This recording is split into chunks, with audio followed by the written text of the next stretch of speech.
एसएसटीपी classes में स्वागत है बच्चों। आप सभी कैसे हैं? अभी आप 12वीं इतिहास चैप्टर 12 औपनिवेशिक शहर का प्रश्न उत्तर पढ़ रहे हैं।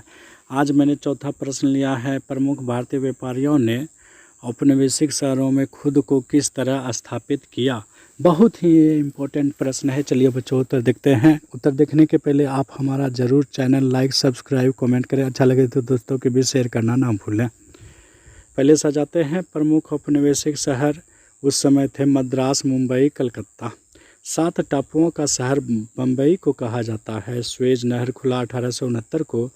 सुतानाती, कोलकाता और गोविंदपुर तीनों गांवों को मिलाकर बना कलकत्ता। ये जितने भी मैंने बताए बहुत ही इम्पोर्टेंट ऑब्जेक्टिव है आपके एग्ज़ाम की दृष्टि से और कंपटीशन की दृष्टि से।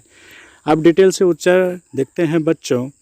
एजेंट के रूप में पहला पॉइंट क्या बनाया है? एजेंट के रूप में प्रमुख भारतीय व्यापारियों ने औपनिवेशिक शहरों अर्थात मद्रास जैसे चेन्नई, बम्बई, मुंबई और कलकत्ता, कोलकाता में कंपनी के एजेंट के रूप में रहना शुरू किया।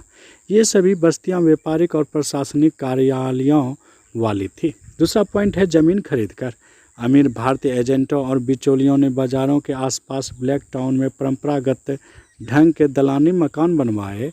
उन्होंने भविष्य में पैसा लगाने के लिए शहर के भीतर बड़ी बड़ी ज़मीनें भी खरीद ली थी। तीसरा पॉइंट है बच्चों, गांव से भी खरीदारी।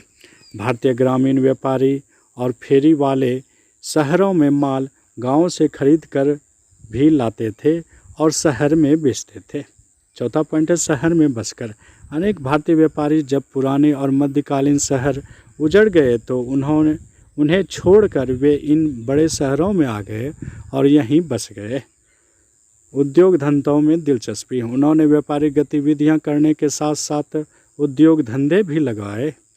अपनी अतिरिक्त पूंजी इन शहरों में निवेश की। व्यापारिक गतिविधियों के बारे में रखे गए सरकारी रिकॉर्डों और विस्तृत ब्यौरों से कई प्रकार की जानकारी प्राप्त करते थे। शहरों की समस्याओं के समाधान के लिए नगर पालिकाओं से सहयोग लिया गया। छठा पॉइंट है उपनगरों में बसकर। अनेक व्यापारी इन बड़े शहरों के उपनगरीय क्षेत्रों में रहने लगे। उन्होंने घोड़ा गाड़ी और नए यातायात के साधनों का भी प्रयोग किया। अगला पॉइंट है कंपनियों का सहयोग कर। भारतीय व्यापारिक कंपनियों के व्यापार में महत्वपूर्ण भूमिका निभाते थे।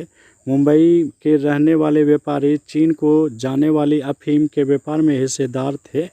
उन्होंने मुंबई की अर्थव्यवस्था को मालवा, राजस्थान और सिंध जैसे अफीम उत्पादक इलाकों से जोड़ने में सहायता दी।